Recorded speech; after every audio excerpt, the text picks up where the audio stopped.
The auctioneer struck the rail with the butt of his gavel so hard that dust leaped from the wood. Last call on the Voss property. No one answered. The silence was worse than laughter. Dear Voss stood at the edge of the crowd with rain soaking through her coat and a folded survey map clutched beneath one arm. Her husband had been dead for 18 months. The ranch her family had worked for 3 generations was being sold for tax, and half the town had gathered to watch it happen. Not because they cared, because they wanted to see how far a proud woman could fall. The muddy street outside the county office smelled of wet horses and coal smoke. Wagon wheels carved deep ruts through the dirt. Men stood beneath awnings, pretending not to stare. But they stared. Everyone knew Dia. The widow who claimed her husband had uncovered something dangerous before he died. The widow who refused to leave the land. The widow who spent her nights studying maps instead of begging for charity. She should have sold months ago, somebody muttered. She can even keep a roof patch. She thinks she's smarter than every surveyor in the territory. Another laugh followed. Dia heard every word. She kept her face still. That was a skill she had learned after too many funerals. Inside the county office, the auctioneer unfolded a deed. The Voss parcel transfers today. All claims settled. The paper crackled. A legal death sentence. Dia's fingers tightened around the map. Something was wrong. She had known it for months. Boundary markers had shifted. Creeks that once crossed family land somehow appeared on neighbouring claims. Property lines no longer matched older records. But every time she raised questions, someone dismissed her. A widow. A woman. A troublemaker. The easiest person in the county to ignore. Then the front door opened. The room fell quiet. Even the auctioneer stopped speaking. A tall man stepped inside carrying mountain rain on his shoulders. Harlan Cade, owner of thousands of acres stretching into the northern ridges. Former army scout. Cattleman. Landowner. A man who spoke less in a month than most men spoke before breakfast. He removed his hat.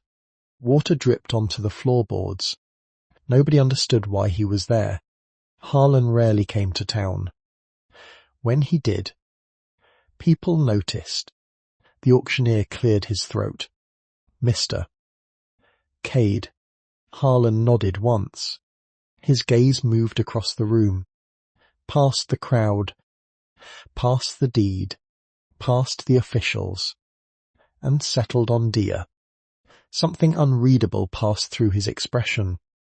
Not pity, not curiosity, recognition, as though he had already made a decision before arriving. The auctioneer forced a smile. Interested in... The single word carried through the room. Several people exchanged confused looks. The auctioneer laughed nervously. Then what brings you? Harlan reached into his coat. He placed a folded paper on the table. Survey request. Nobody understood. The auctioneer frowned. What does that have to do with this? Mort need land boundaries inspected. The room grew still again. Hire one of the county surveyors, somebody called. Mott did. Harlan's voice remained calm. They were. That produced a few uncomfortable glances. The county surveyors shifted where they stood. Harlan looked directly at Dia. Mort want. The silence afterward felt enormous. Dia blinked. Several people actually laughed. The auctioneer shook his head. You want the widow? She reads terrain better than any surveyor Mott v. hired. How would you? Mott checked her work. No one had an answer, because Harlan Cade was not known for compliments, especially public ones. The auctioneer recovered first. She does to work for the county. She does to need to. Mott doubts she can help you. His eyes never left Dia. The crowd suddenly looked uncertain. The story they preferred was simple. A failed widow. A bankrupt ranch. A woman nobody needed. But Harlan Cade had just shattered that story. Dia swallowed carefully. It was the first thing she had said. The room waited. Harlan answered without hesitation. Because somebody moved my boundary markers, every conversation stopped. Dia felt a chill unrelated to the rain. Move several. The county surveyor immediately stepped forward. Harlan looked at him. The surveyor stepped back. Not impossible, Harlan said. Mott found the original stone placements. Dia's heartbeat quickened. Original placements. Stone markers. Missing boundaries. The same problem. The same pattern. The same impossible discrepancy she had spent months trying to prove. She glanced toward the deed lying on the auction table. Then back to Harlan. Something connected. Not completely. But enough. Like the first visible corner of a buried map. The auctioneer cleared his throat. This is T-relevant to today's proceeding. It is if the county records are wrong. That statement landed like dynamite. Several officials exchanged alarmed looks. One man near the back immediately looked away. Dia noticed. She noticed everything. It was why her husband had trusted her with maps. Why he used to ask her to walk every ridge before placing a fence. Why she could stand on a hill and see mistakes nobody else saw. Harlan reached into his coat again. This time he produced another folded document. He handed it to Dia. The paper was damp but intact. She opened it carefully. Coordinates. Marker notes. Elevation references. Handwritten observations. Her eyes widened. These don't match county records. No, not even close. No. The room became uncomfortably quiet. Dia looked up. Who prepared thee? A dead surveyor. The answer struck her harder than expected. How long ago? 2 years. The same year her husband died. A strange feeling settled into her stomach. The kind that arrived before bad news. Or truth. Sometimes they were the same thing. The auctioneer tried again. This discussion is finished. Harlan ignored him. Will you take the job? Dia stared at the papers. The crowd waited. Rain hammered the windows. The deed to her ranch sat inches from being finalized. Everything she owned was slipping away. Yet for the first time in months, she was holding evidence that suggested she had not been imagining things. Somebody had changed the land. Not physically. On paper. Which was often worse. Because paper could steal everything. Water. Mineral rights. Pastures. Entire futures. Why me? She asked quietly. Harlan's answer came immediately. Because you were the only person who noticed. No one laughed this time. Dia looked around the room. Faces that had mocked her moments earlier suddenly avoided her eyes. The auctioneer slammed the gavel. The sale proceeds now. But before he could continue, an older clerk hurried through a side door carrying a bundle of files. The man looked nervous. Very nervous. One folder slipped from his arms. Pages scattered across the floor. A single sheet slid directly toward Dia's boot. She bent and picked it up. The page contained survey references. Parcel numbers. Ownership transfers. Water rights. Then she saw a familiar signature. Her husband S. The colour drained from her face. Because the document was dated 6 weeks after the day he supposedly stopped working on land records. 6 weeks after the county claimed he had abandoned the investigation that consumed his final months. 6 weeks after a timeline that should not exist. Dia looked up sharply. The clerk lunged forward. Give me. Too late. She had already seen the second signature. Silas Greer. The wealthiest land broker in 3 counties. And the one name her husband had warned her never to trust. Across the room, Harlan Cadis' expression changed for the first time. Not surprise. Recognition. As if he had been searching for that exact name. The clerk snatched the paper away. But the damage was done. Dia knew what she had seen, and somewhere in the growing silence, she realized a terrifying possibility. Her husband may not have died because of an accident, and if that document was real, someone in this room knew why. The county office exploded into noise the moment the clerk disappeared through the side door. Questions flew across the room. The auctioneer demanded order. The surveyors argued. The spectators whispered, but Dia heard almost none of it. She stood motionless, their capite hat rainwater dripping from her sleeves while the image of that signature burned inside her mind. Silas Greer. The name carried weight throughout the territory. He owned freight routes, warehouses, grain contracts, and enough land to influence elections in 3 counties. People called him a businessman. Others called him a visionary. Her husband had called him something else, a thief who wore a gentleman-esque coat. The memory struck her unexpectedly. Late one night, a lantern burning low, her husband Elias hunched over a table covered with maps, his finger tracing property lines, his jaw tight. "If anything happens to me," he had said quietly, "don't trust official records without checking the ground yourself." At the time she had laughed. Now she wished she hadn't. The auctioneer slammed his gavel again. Enough. The room gradually settled. "The Voss property sale will proceed." The voice came from the back. Everyone turned. Harlan Cade stood exactly where he had been standing before, rain still dripping from his coat, expression unchanged. The auctioneer's face reddened. "You have no authority." "Maybe." "Then stop interrupt." Harlan looked toward Dia. "Do you want the sale delayed?" The question caught her off guard. Nobody had asked what she wanted all day. The auctioneer certainly hadn't. Neither had the bank. Neither had the tax office. The entire process assumed her future could be decided without her participation.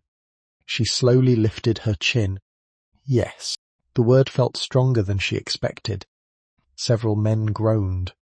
The auctioneer rubbed his forehead. "You cannot simply hat alerte legal proceedings because a widow has concerns." Dia stepped forward. The room quieted. "But you can halt them because county records may be wrong." That landed harder than anyone expected, including her. Several officials exchanged uneasy looks. One of the surveyors suddenly became very interested in the floor. The auctioneer opened his mouth, closed it, opened it again. "Do you have proof?" "Not yet." A few smirks appeared. Then Harlan spoke. "Mott do." Every eye shifted toward him. The room became still. Again, Harlan reached inside his coat and produced another folded document. This one older, weathered, handled many times. He placed it on the table. Original survey notes. The county surveyor frowned.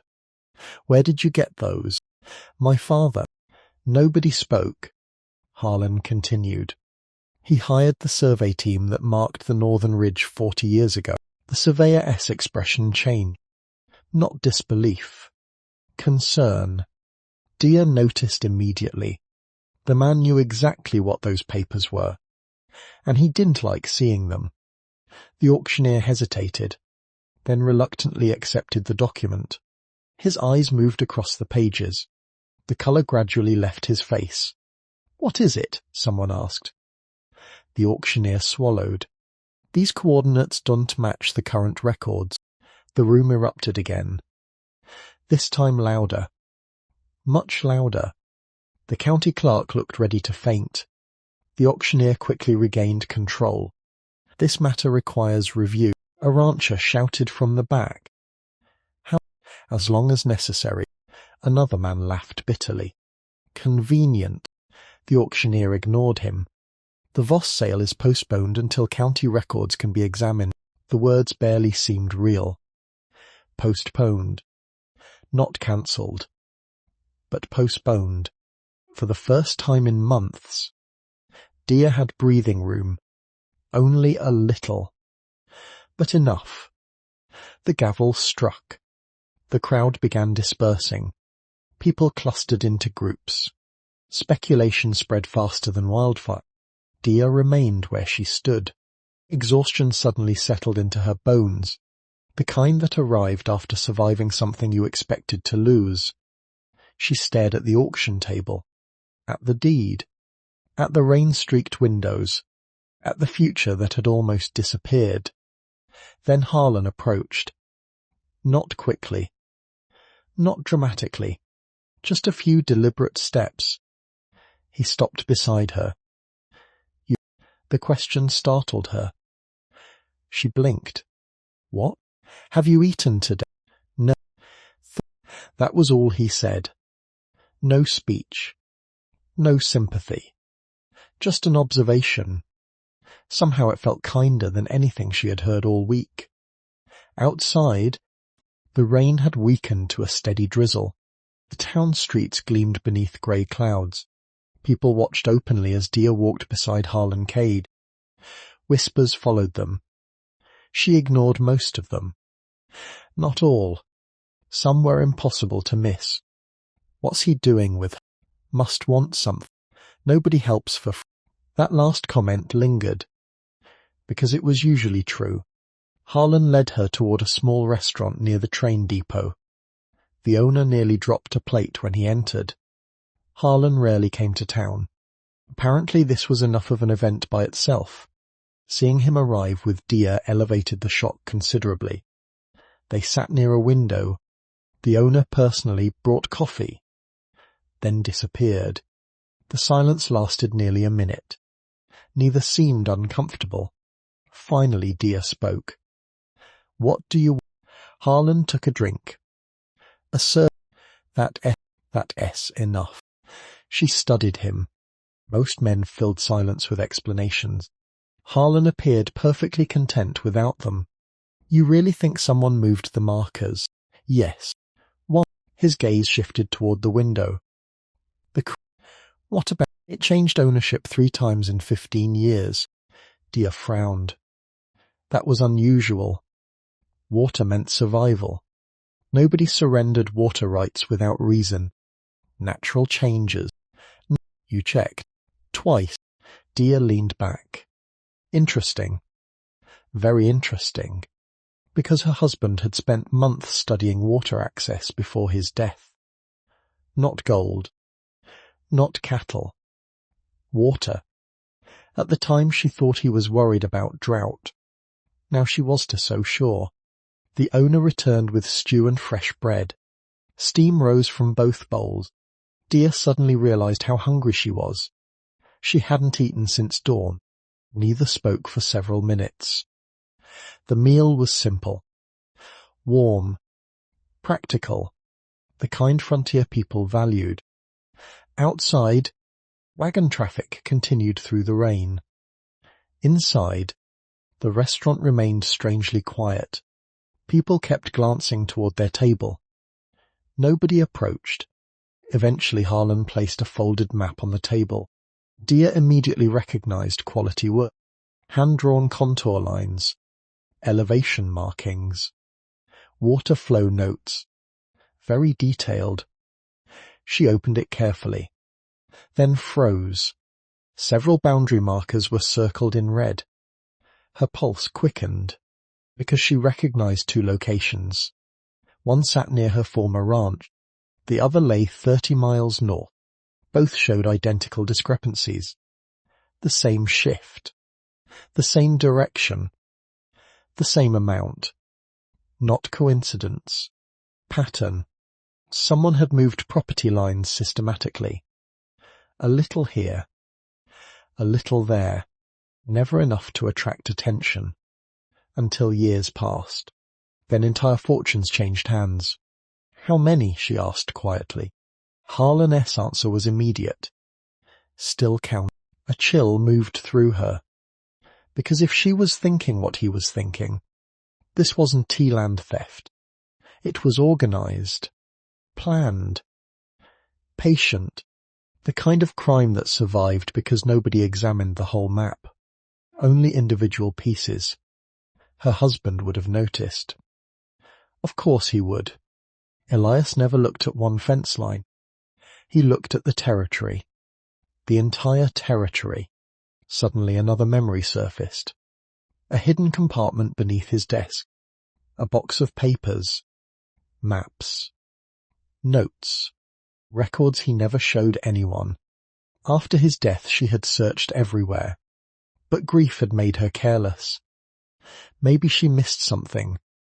Maybe she hadn't searched deeply enough. Where do you live now? Harlan asked. The question pulled her back. She hesitated, then answered honestly. Old cabin west of Dry Creek. His expression hardened slightly. The one near the burned mill? Yeah, roof leaks. She stared. How do you know that? Mott V.C. Something about that answer felt strange. Not threatening.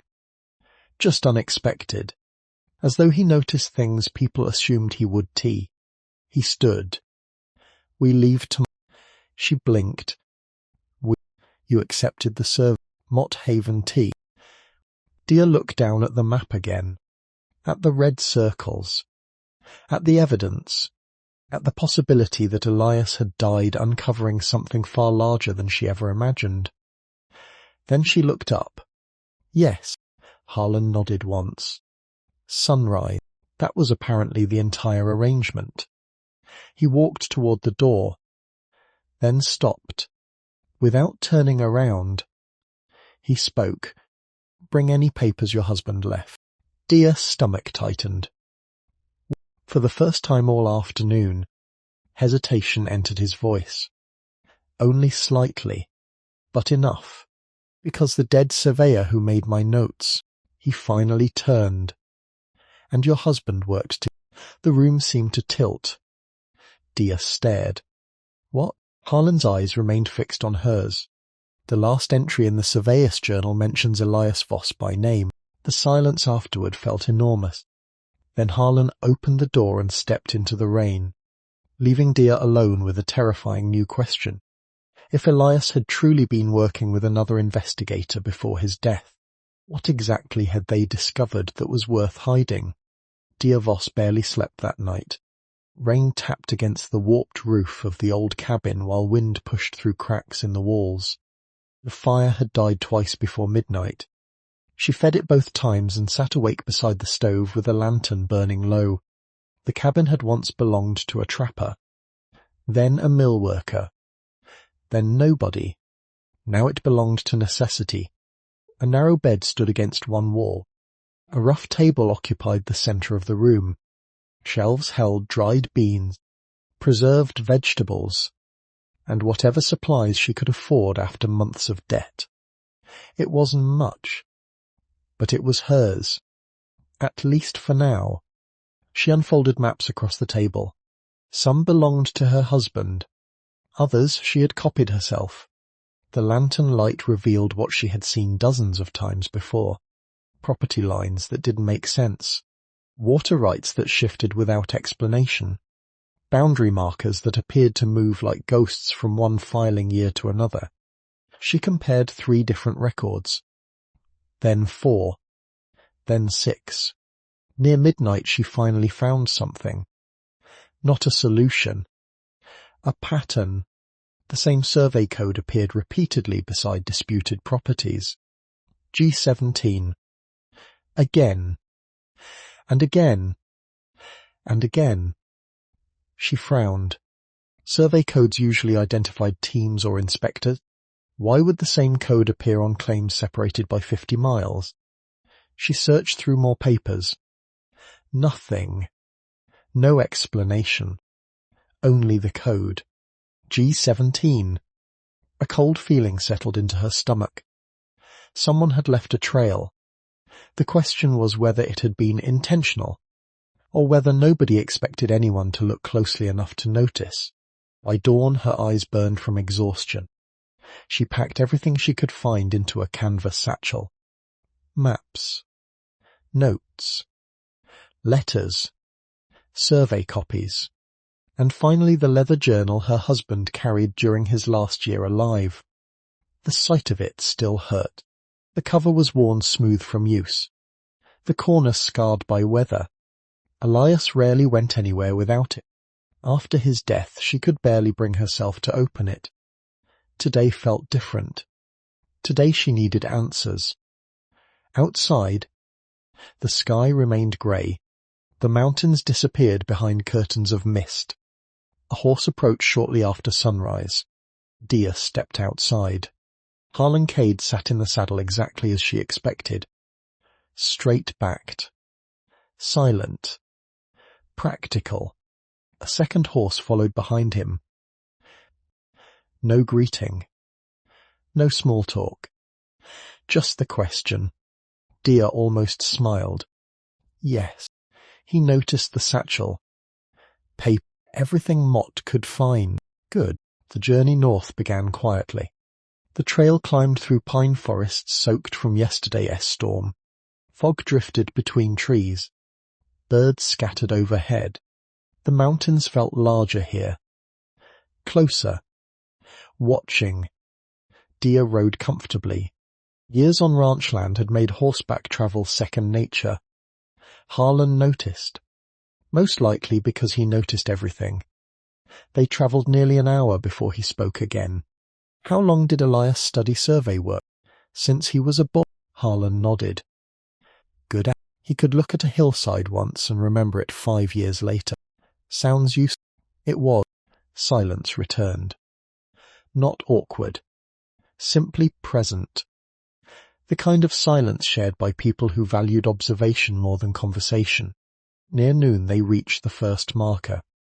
A weathered stone protruded from the earth beside a narrow creek. Harlan dismounted. Dia followed. The stone looked ordinary. Most people would have walked past without noticing it. Dia crouched immediately. Something felt wrong. She brushed away dirt. Then more dirt. Her pulse quickened. The base wasn't natural. The soil surrounding it differed from the surrounding ground. Recently disturbed. Not yesterday. Not last week. But years ago. She stood. This was moving. Harlan looked down. How can you... She pointed. The grass. His eyes followed. The roots don't match the surrounding ground. Then she indicated the soil. Different. Finally she touched the stone itself. The weathering is wrong. A faint smile appeared on Harlan's face. Very faint. But there. You saw all that already. Mott grew up reading land. He nodded. Mott contained. Together they measured the marker against the original notes. The result shocked neither of them. 38 feet. 38 feet from where it should have stood. Not enough to attract attention. Enough to change ownership. Enough to alter water access. Enough to steal. The realization settled heavily between them. Because moving one marker was possible, moving dozens was conspiracy. They continued deeper into the hills. At the second marker the discrepancy measured 41 feet. At the third it measured 36. Always the same direction. Always benefiting neighbouring claims eventually purchased through companies connected to Silas Greer. By afternoon the pattern became undeniable. Someone had reshaped property ownership one marker at a time. Carefully. Patiently. Over years. The scale of it made Dia's skin crawl. What kind of man does this, she asked. Harlan studied the valley below. The kind who thinks nobody will check. That answer felt uncomfortably accurate. Late in the day they reached a ridge overlooking hundreds of acres. Harlan stopped his horse. Dia followed his gaze. The valley spread beneath them. Creeks. Pastures. Woodland. Old mining roads. Then she saw it. A thin line cutting across the landscape. Not a trail. Not a fence. A geological seam. Her eyes widened. Gold-bearing quartz. The realization hit instantly. She looked toward Harlan. He already knew. Of course he knew. The marker. She stopped, then understood. Every disputed property connected to the seam. Every single one. The land was being stolen for cattle. It wasn't being stolen for timber. It was being stolen for water alone. Gold. The scale of the scheme suddenly doubled. Maybe tripled. Her husband had been right. Much bigger than taxes. Much bigger than ranch boundaries. Someone had been quietly repositioning ownership around an entire mineral corridor. No wonder people died. No wonder records disappeared. No wonder officials looked nervous. The evidence pointed toward a fortune, and fortunes made otherwise decent men dangerous. Very dangerous. As evening approached, they reached Harlan S. Ranch. Dia understood immediately why people spoke about it. The place was enormous. Not luxurious. Not flashy. Just solid. Barns stood straight. Fences remained maintained. Livestock looked healthy. Every structure appeared built to survive decades. Work. Not wealth. The difference mattered. Several ranch hands glanced up as they arrived. Most seemed surprised to see a woman riding beside Harlan. One older worker approached. His name, she later learned, was Boone Mercer. Grey beard. Broad shoulders. Eyes sharp as nails. Boone looked at Dia, then at Harlan, then at the satchel. Harlan removed his saddle. Found it. Boone sighed heavily. That's what Mott was afraid of. The comment caught Dia's attention. You knew something was wrong? Boone looked toward the mountains. Folks have been disappearing from survey work for years. The words landed hard. What? Boone nodded slowly. Not. His expression darkened. But the evening meal passed quietly. A long wooden table. Simple food. Practical conversation. No one pried into her history. No one mocked her. No one treated her like a burden. The difference felt almost unsettling. After months of hostility, basic respect felt unfamiliar. Later that night, Harlan cleared a space in his office. Maps covered the walls. Survey records occupied shelves. The room looked less like a rancheress office and more like an investigator's headquarters. Dia opened her satchel. Together they sorted papers. Hours passed. Then suddenly she froze. What is it? She held up a page from Elias' journal. A page she had somehow overlooked before. A folded sheet hidden between entries. The paper crackled as she opened it. A list of names appeared. Surveyors. Clerks. Land agents. Dates. Parcel references. And beside 3 names was the same notation. G17. Her pulse accelerated. Then she reached the bottom. There, written in her husband S. hand, was a final sentence. The ink looked hurried, as if written under pressure, as if he expected interruption. Dia read the line once. Then again. The room seemed to grow colder. Harlan stepped closer. What does it say? Dia slowly lifted her eyes. Fear mixed with disbelief. Because the final sentence contained a warning. Not about stolen land. Not about gold. About a person. A person both of them knew. And according to Elias Voss, that person had been helping Silas Greer from the very beginning. The room remained silent for several seconds. Only the crackling of the stove broke the stillness. Harlan watched Dia carefully. Dia lowered her eyes back to the page. For a moment she almost wished she had never opened it, because once a truth revealed itself, there was no returning to ignorance. She swallowed. Then read the final line aloud. If anything happens to me, do not trust Sheriff Corwin Hale. The words settled over the room like fresh snow. Heavy. Cold. Unwelcome. Boone? who had been crossing the hallway outside the office, stopped immediately. "What did you just say?" Dia looked up. Boone stepped inside. She handed him the page. The older ranch hand read it once. Then again. His jaw tightened. Harlan leaned against the desk. Boone rubbed his beard.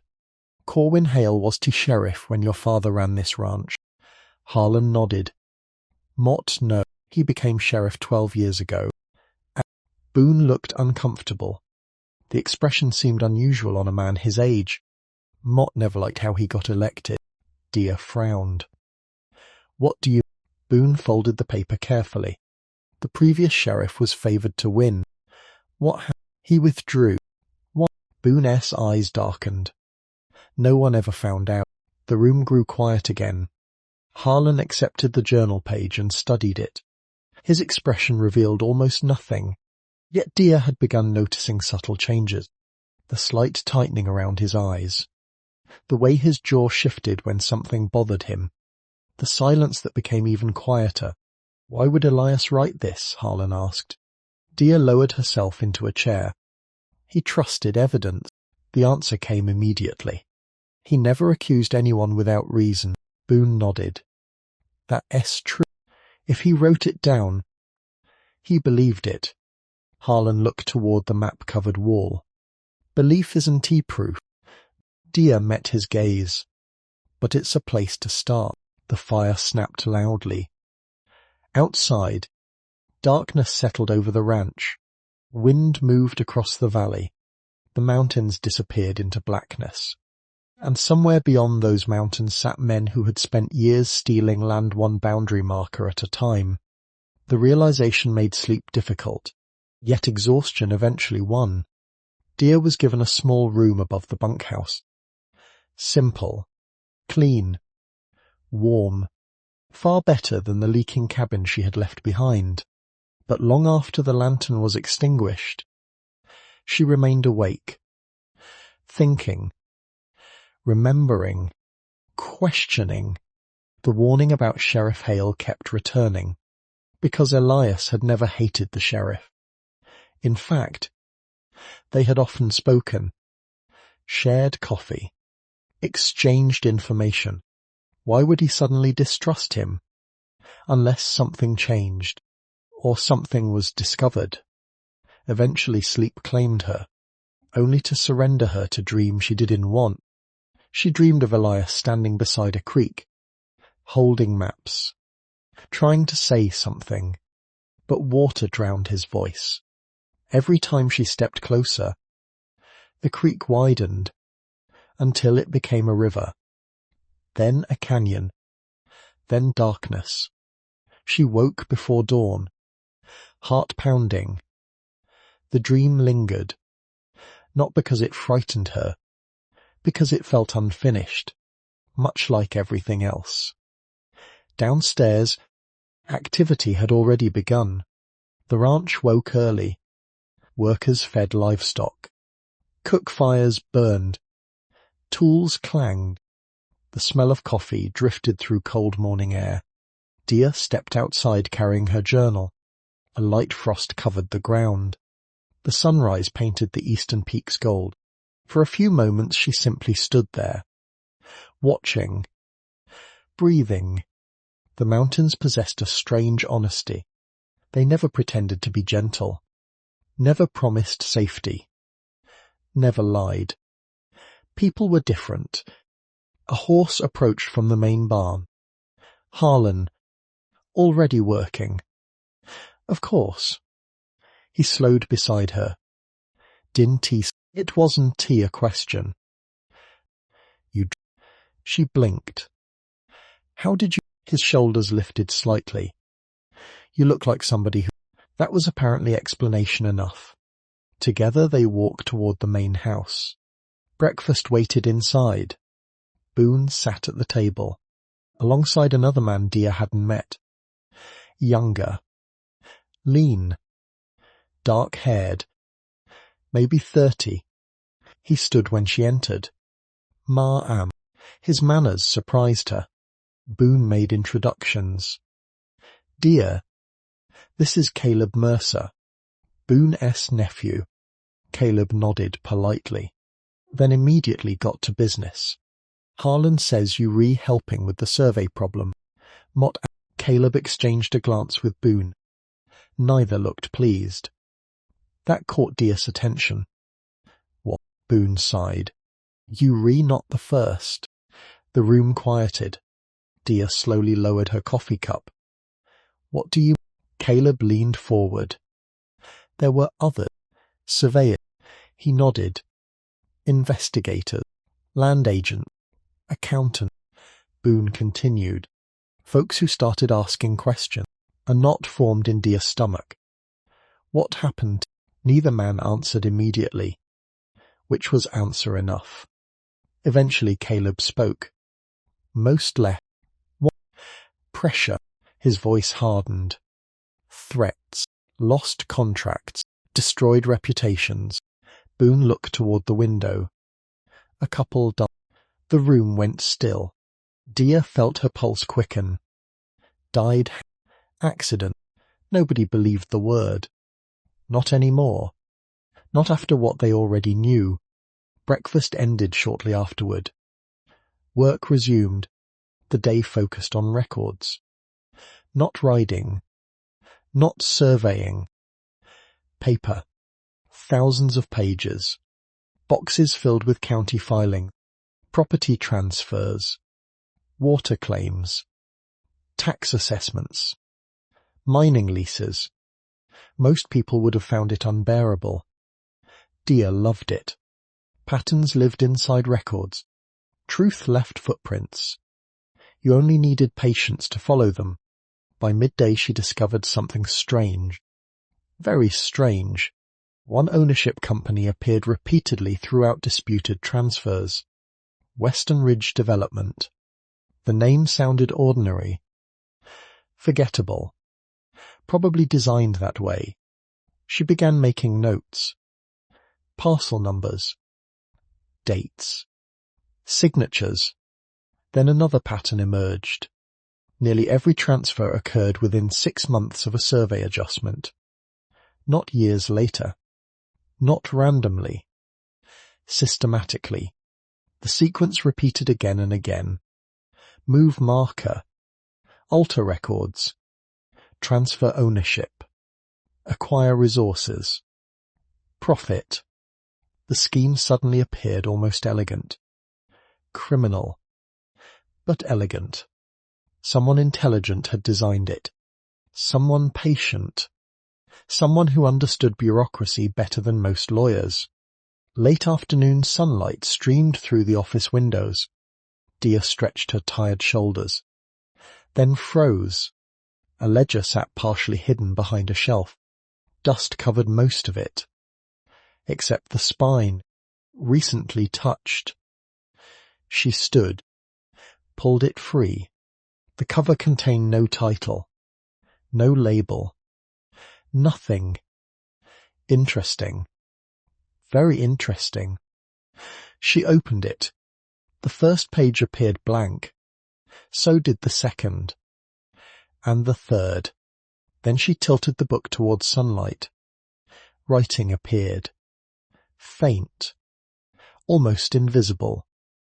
Her breath caught. Accounting entries. Recorded using diluted ink. A trick surveyors occasionally used when transporting sensitive information. The pages revealed payments. Large payments. Repeated payments. The recipient names were abbreviated. The dates corresponded perfectly with disputed land transfers. Her pulse accelerated. This wasn't merely evidence. This was bookkeeping. Financial proof. The kind courts actually listened to.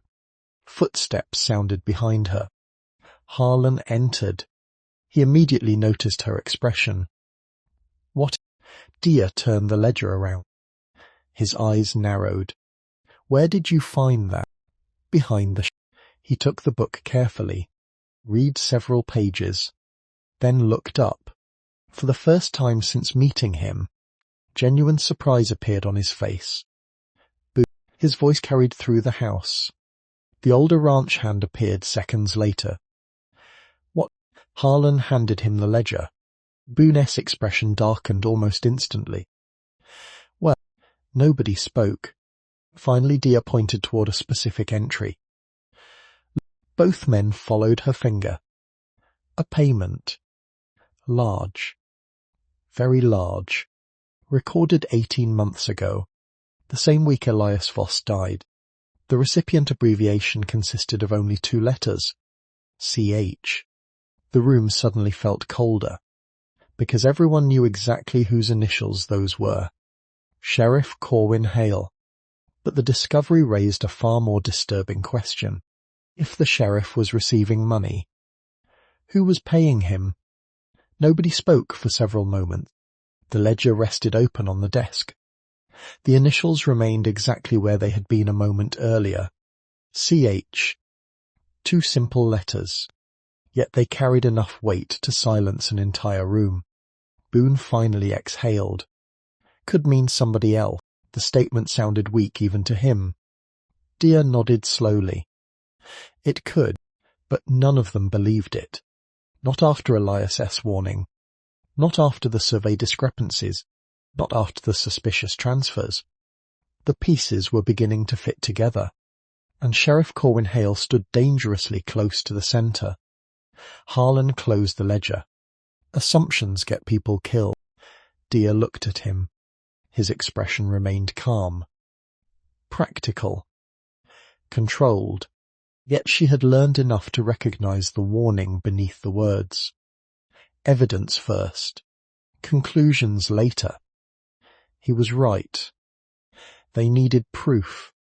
Not suspicion. Not anger. Proof. The kind that survived courtrooms. The kind that destroyed lies. The kind that couldn't be dismissed. Boone folded his arms. What? Harlan's answer came immediately. We follow the... The older man nodded. That made sense. Money left trails. Greed always did. The challenge was finding them before someone realized they were looking. The remainder of the afternoon passed inside the office. Dia carefully copied entries from the hidden ledger. Dates. Amounts. Parcel references. Every detail mattered. Several entries connected directly to properties whose boundaries had shifted. Others linked to water rights. A few referenced mining claims. Those worried her most. Gold changed people. It always had. Outside, clouds gathered over the western peaks. The weather looked unsettled again. By evening a cold wind swept through the valley. Caleb entered carrying mail collected from town. Most of it was routine. Supply invoices. Freight notices. Equipment requests. Then he paused. A single envelope remained in his hand. His expression darkened. The rancher looked up. Caleb handed over the envelope. No stamp. No return address. Nothing. Someone had delivered it personally. The room grew quiet. Harlan opened it. Read. Then read it again. Dia noticed the subtle tightening of his jaw. Not fear. Annoyance. Which somehow felt worse. What is it? Boone asked. Harlan handed him the paper. Boone's eyes narrowed immediately. Well, that single word told Dia enough. She stood. What does it say? Neither man answered right away. Finally Boone passed her the letter. The handwriting appeared deliberate. Educated. Careful. The message itself contained only one sentence. Stop digging or the widow dies next. The room became very still. Outside, wind rattled the windows. Inside, nobody spoke. Dia stared at the words. Oddly enough, fear was her first reaction. Anger was. Pure anger. Because someone had decided she was a problem. Someone had decided she should be frightened into silence. Someone had mistaken caution for weakness. They were not the same thing. Caleb swore under his breath. Boone looked toward Harlan. "We've got a lead." The answer came calmly. Too calmly, as if Harlan had expected this. Dia folded the letter. "Who knows we reinvestigate?" "Not many." Boone began counting names. "The four of us, a few ranch hands, the county officials who saw the records." Dia frowned. "That S enough." Unfortunately it was. The threat proved one thing beyond question. Their questions were reaching the right people. The conspiracy wasn't theoretical anymore. Someone felt pressure. Someone felt exposed. Someone was watching. That realization lingered throughout dinner. Nobody spoke much. The threat sat at the table with them. Invisible. Unwelcome. Real. After the meal, Dia stepped onto the porch. Darkness covered the valley. Lanterns glowed from distant buildings. Wind carried the scent of pine and approaching rain. She wrapped her coat tighter around herself. Footsteps sounded behind her. Harlan. Of course. He leaned against a porch post. For several moments neither spoke. Finally Dia broke the silence. "Mott met not leave." "Mott no." The answer surprised her. "You do?" He nodded once. "You don't strike me as the type." She almost laughed. "Almost." "You barely." "No." The wind shifted. Far away, thunder rolled through the mountains. Dia looked toward the darkness. "My husband wasn't a reckless. No, he didn't chase conspiracies.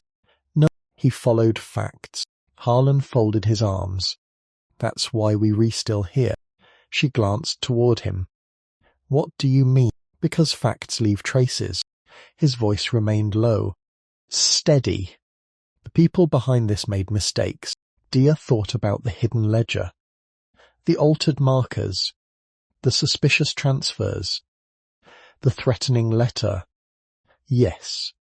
Mistakes existed. The challenge was surviving long enough to uncover them. A flash of lightning illuminated the valley. For a brief instant the entire ranch appeared silver. Then darkness returned. Harlan looked toward the horizon.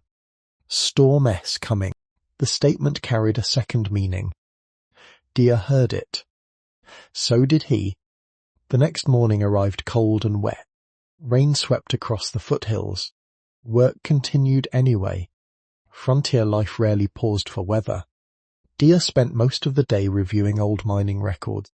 The task felt tedious at first. Then something caught her attention. A date. A familiar date. She checked it twice. Then a third time. Her pulse quickened. He looked up from another desk. "What?" She carried the file across the room. Pointed to a specific line. "This claim." He read silently. Then frowned. "What about it?" "It was purchased by Western Ridge Development." "So?" She flipped to another document. Then another. Then another. Each connected to disputed survey areas. Each connected to water rights. Each connected to properties later absorbed by companies tied to Silas Greer. The pattern became impossible to ignore. But that was what shocked her. She pointed to the original signature. Harlan's eyes narrowed. The bias representative name appeared clearly. Neither Silas Greer, nor Western Ridge Development. A different name.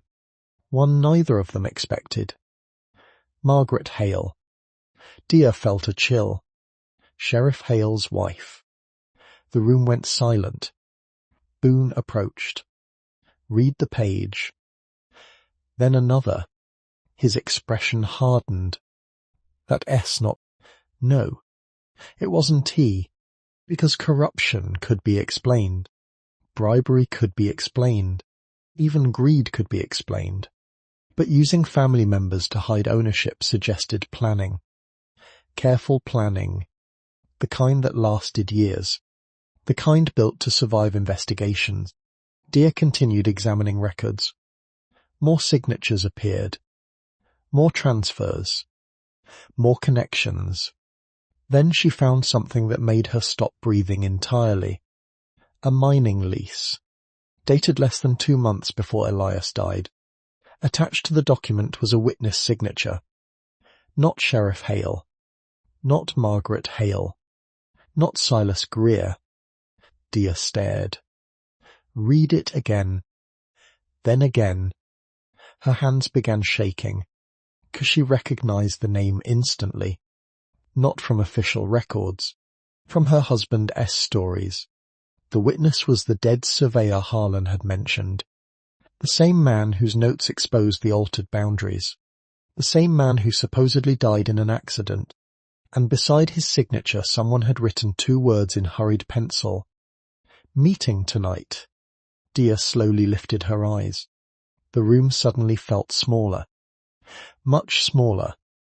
Because if that note referred to the final meeting between the surveyor and Elias, then somewhere there might exist records of what happened afterward. And whoever sent the threat letter probably knew it. The note consisted of only 2 words. Meeting tonight. Nothing more. No location. No signature. No explanation. Yet the impact hit all 3 of them immediately. Because timing mattered. And the timing was terrible. Dia carefully placed the document on the desk. How long before the surveyor died? Boone rubbed his beard. 3 days. The answer settled heavily over the room. 3 days. The surveyor attended a meeting. 3 days later he was dead. Elias continued investigating. 18 months later he died too. Coincidence was becoming increasingly difficult to believe. Harlan folded the mining lease. We need more. Dia nodded. The evidence was growing stronger. But not strong enough. Not yet. Every discovery pointed in the same direction. That wasn't the same as proving guilt. A courtroom would demand more, and powerful men survived by exploiting the difference. The afternoon stretched on. Rain continued hammering the ranch roof. Thunder rolled across the mountains. The storm refused to move on. By sunset the roads had become rivers of mud. Travel was impossible, which meant anyone hoping to visit the ranch would need a very good reason. That thought returned unexpectedly 2 hours later. A rider appeared through the rain. Boone spotted him first. Company. Everyone looked toward the window. A lone horse struggled through the weather. Its rider leaned low against the storm. Exhausted. Cold. Urgent. The man nearly fell from the saddle after reaching the barn. Caleb rushed outside.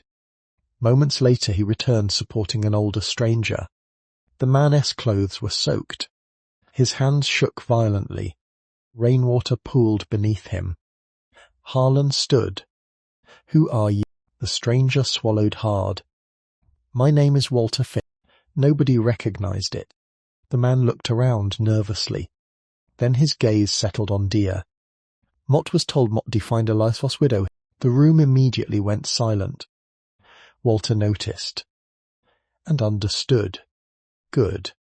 That meant he appreciated the danger. What do you want? Dia asked.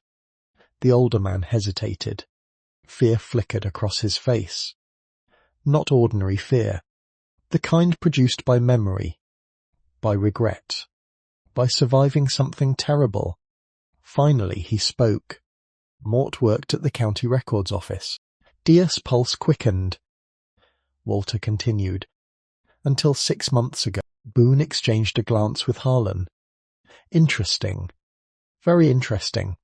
Former county employee. Appearing during a storm. Looking for Elias' widow. Nothing about this felt accidental. Walter accepted a cup of coffee. His hands remained unsteady. Why now? Harlan asked. The older man stared into the cup. For a long moment he seemed unsure whether to continue. Then he looked toward Dia. Mott knew your husband. The room became still again. Dia lowered herself into a chair. How?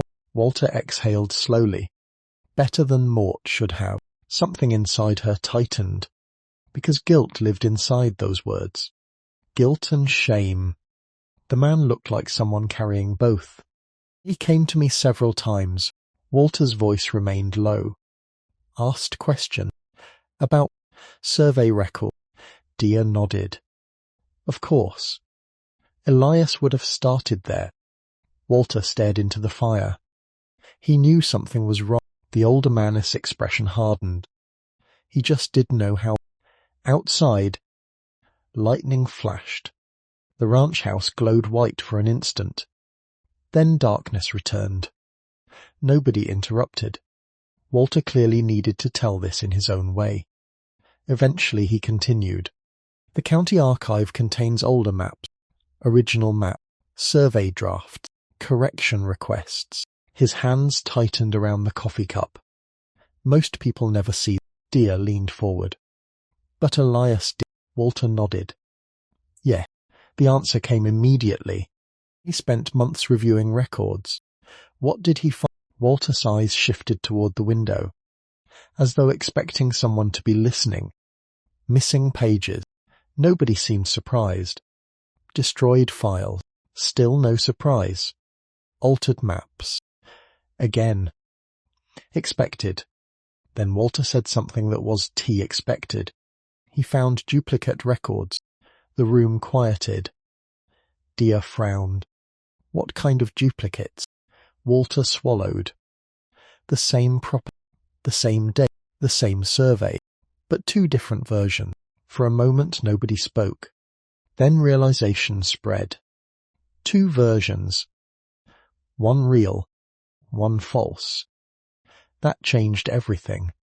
Because altered documents could be explained away. Mistakes happened. Duplicate systems suggested deliberate fraud. Organized fraud. Carefully managed fraud. The exact kind of evidence a court could understand. Dia's pulse accelerated. Do those records still exist? Walter looked away, and that answer terrified her more than words. The disappointment hit instantly. Of course. The records were gone. Destroyed. Hidden. Removed. The story seemed painfully familiar. Walter noticed her expression, then slowly shook his head. Not all of it. Hope returned just as quickly. Harlan's eyes narrowed. Explain. Walter reached inside his coat. For a moment everyone tensed. Then he removed a small oilcloth package. The bundle looked old. Protected. Important. Walter placed it on the table. Rainwater dripped from its surface. Mott kept copies. Nobody moved. The room suddenly felt smaller. Much smaller.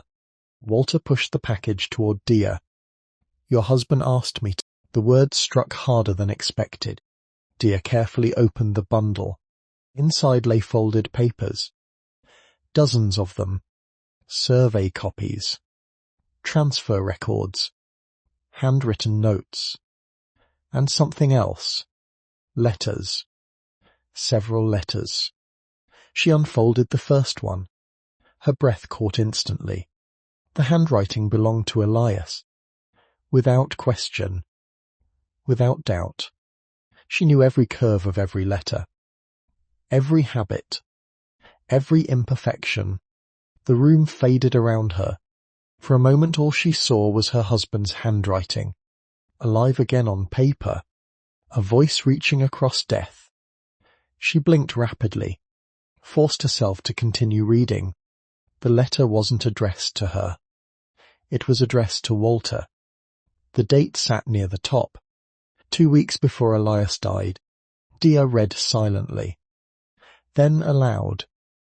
If anything happens to me, the records must survive. Nobody spoke. She continued. They want tea stop with me. The room remained silent. Another line followed, one that caused Boone to swear softly. The land theft is only part of the operation. Dia stopped. Looked up. Fear moved quietly through the room. because everyone understood what that sentence implied. Land theft wasn't the objective. It was a tool, a means to something larger. Walter nodded grimly. Keep reading. Dia looked back down. The next paragraph explained why Elias had become obsessed with water rights, why he spent months studying creek ownership, why survey markers mattered so much. As she read, the horrifying truth slowly emerged. The altered boundaries weren't simply controlling ranches, or gold, or taxes. They were controlling access to every major water source feeding 3 counties. The room went silent, completely silent, because water meant survival. Water meant farms, livestock, settlements, railroad expansion, future towns. Whoever controlled the water controlled everything. Dia lowered the letter. Her hands trembled slightly. Not from fear, from understanding. Now she finally saw the full shape of the crime. And for the first time she understood exactly why Elias Voss had died trying to expose it. Then she turned the page, and discovered something even worse. At the bottom of the letter, Elias had written the location of a hidden cache of records. Evidence he never trusted the county to protect. Evidence he intended to reveal later. Evidence nobody had found. Until now, the cache was hidden somewhere on Dia's old ranch. The same ranch currently hanging on the edge of legal seizure.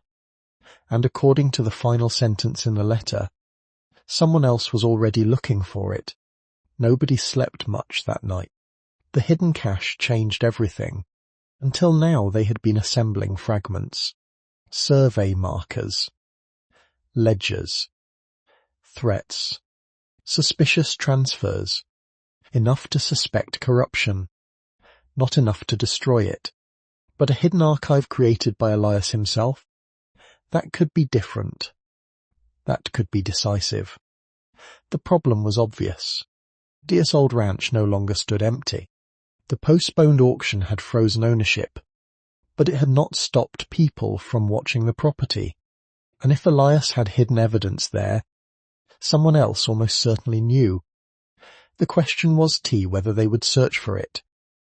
The question was whether they had already started. By sunrise the storm had weakened. Low clouds drifted through the valleys. Water ran along every ditch and creek. The mountains smelled of wet pine and cold stone. Inside the ranch house, maps covered the dining table. Walter Finch pointed toward a faded survey drawing. Elias marked this area several times. Dia leaned closer. The drawing showed the southern section of her family S ranch. A narrow creek, a stand of cottonwoods, an abandoned sheep barn. Nothing remarkable, at least at first glance. Walter tapped the map. He kept returning. Boone frowned. Why? Walter shrugged. Didn't he tell? Dia studied the drawing. Something bothered her. Not the location. The notation. A tiny symbol appeared beside the creek. Most people would never notice it. She did. Her pulse quickened. Everyone looked toward her. She pointed. This mark. Walter squinted. What about? Elias used that symbol when he wanted to identify elevation reference point. Boone looked confused. So Dia felt excitement building. He only used it when terrain mattered. The room grew quiet, because terrain was her language, her specialty, her gift. She grabbed another map from her satchel. Then another. Then a third. The same symbol appeared repeatedly, always near unusual ground formations, always near stable landmarks, places unlikely to change over decades. Harlan watched silently, then asked the question forming in everyone's mind. What does it mean? Dia looked toward the map, toward the creek, toward the abandoned sheep barn. Then she smiled for the first time in days. A genuine smile. Small. Certain. Mort know where he hid. The room froze. Walter nearly dropped his coffee. Dia stood. He was to marking a location. She tapped the paper. He was marking a line. Nobody understood. Not yet. She quickly spread 3 maps side by side, then connected the symbols. The answer appeared instantly, at least to her. The markers formed a terrain reference triangle, a surveying technique used when identifying a precise location without recording the exact coordinates.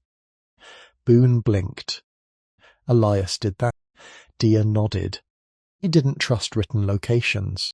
Walter slowly sat down. Good Lord. Now everyone understood. The cache location had never been written directly. It had been encoded through survey references. A precaution, one that suddenly seemed very wise. Harlan looked toward the window. How sure are you? Dia met his gaze. That answer settled the matter. Preparations began immediately. By mid-morning 4 riders departed the ranch. Harlan, Dia, Boone, and Caleb. Walter remained behind. Someone needed to guard the records. The ride south took several hours. The storm had transformed trails into mud. Creeks ran high. Several crossings became dangerous. At one point Caleb's horse nearly slipped into a flooded wash.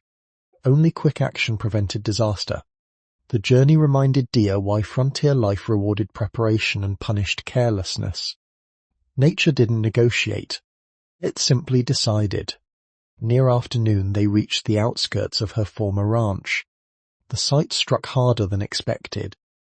The house still stood. Barely. Weather had taken its toll.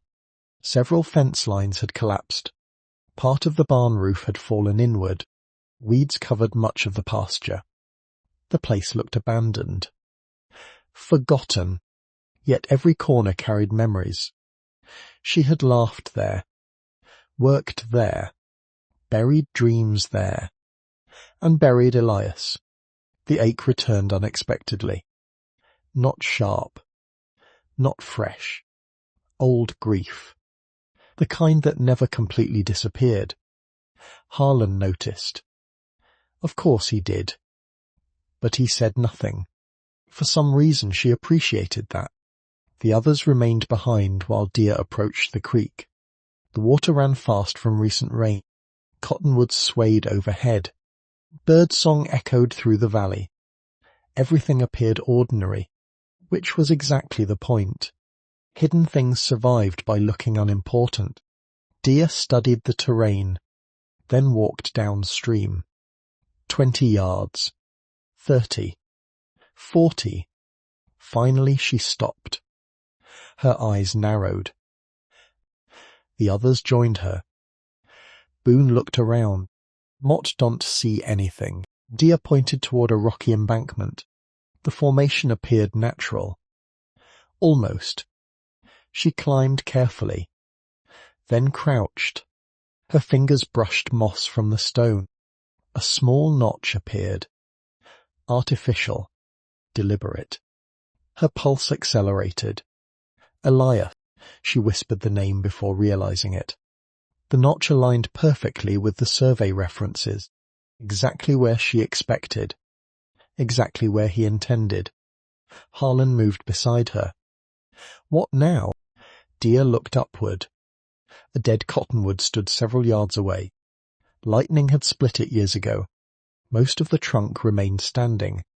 The terrain triangle pointed directly toward it. She crossed the distance quickly, examined the roots. Nothing. Then she walked around the backside and stopped. A flat stone protruded from the earth. Not naturally. Placed. Carefully. Purposefully. The world seemed to hold its breath. Boone grabbed a shovel from his saddle. Minutes later dirt began flying. Nobody spoke. The only sounds were metal striking earth and the rushing creek. 3 feet down the shovel struck wood.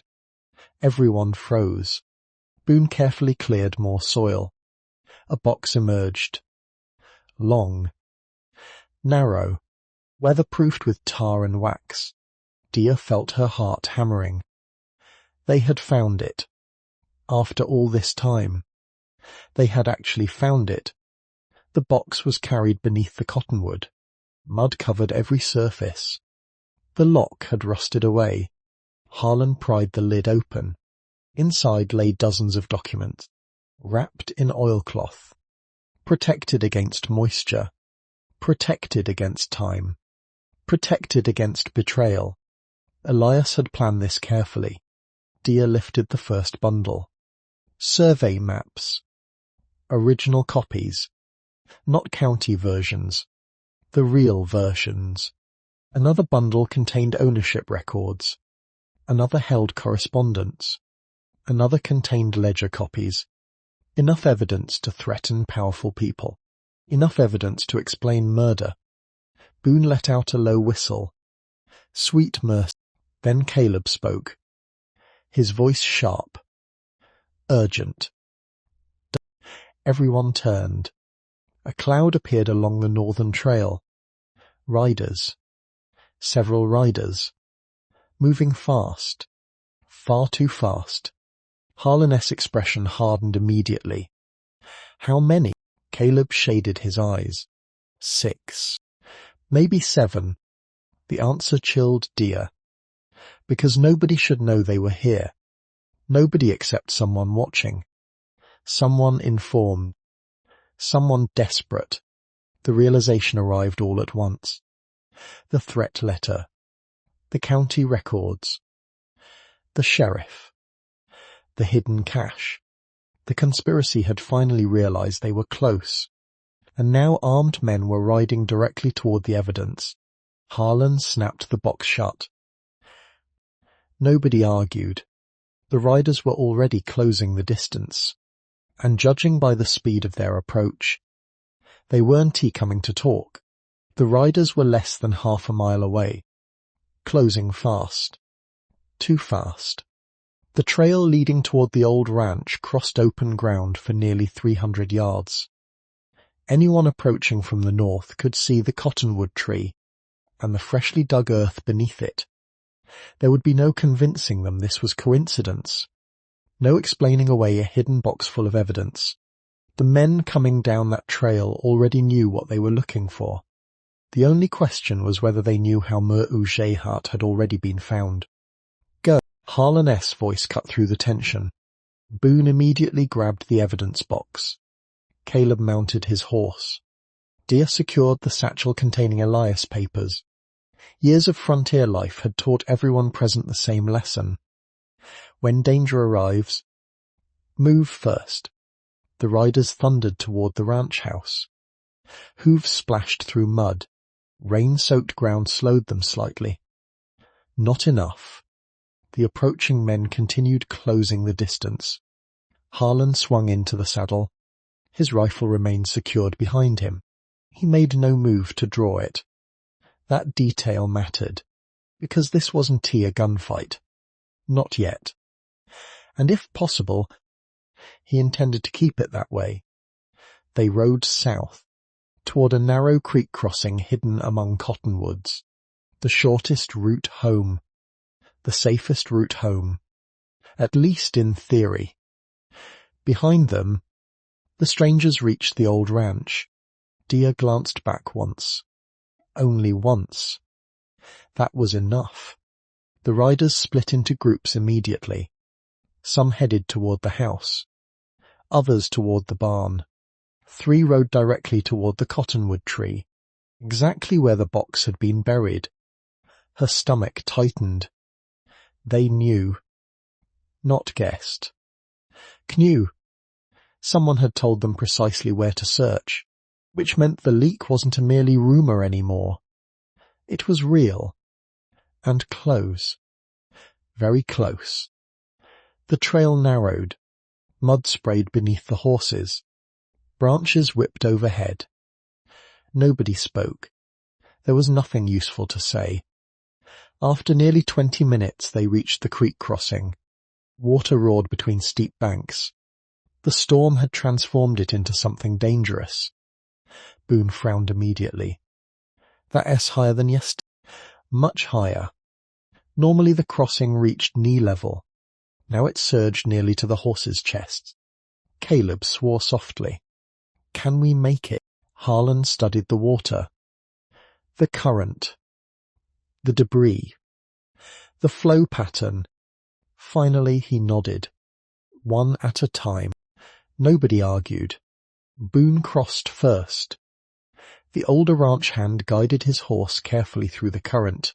Water surged around both of them. For several tense moments it looked uncertain. Then they reached the far bank safely. Caleb followed. Then Dia. The crossing immediately proved worse than it looked. The current slammed against her horse side. The animal stumbled. Recovered. Then slipped again. Her pulse exploded. The creek surged around her legs. Cold. Violent. Powerful. She fought to keep balance. For a terrifying instant she felt the horse losing footing completely. Then a hand grabbed her arm. Harlan. He had entered the creek behind her. His horse braced against the current. Keep looking forward. His voice remained calm. Steady. Controlled. Exactly what she needed. Not panic. Not shouting. Direction. Dia forced herself to focus. One step. Then another. Then another. Finally the horse climbed onto solid ground. She exhaled sharply, only then realizing she had barely breathed. Harlan crossed moments later. The group continued south. No one mentioned the crossing. Everyone understood how close it had been. The mountains did not care about investigations, or conspiracies, or justice. They killed the careless equally. By late afternoon the weather worsened again. Heavy clouds swallowed the peaks. Wind increased. The temperature dropped. A second storm approached, and this one looked far worse. They were still several hours from Harlan S. Ranch. Not ideal. Not even close. Boone glanced toward the horizon. We running out of daylight. He was wrong.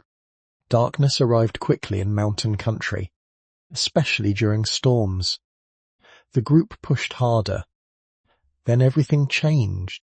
Caleb suddenly raised one hand. Everyone stopped.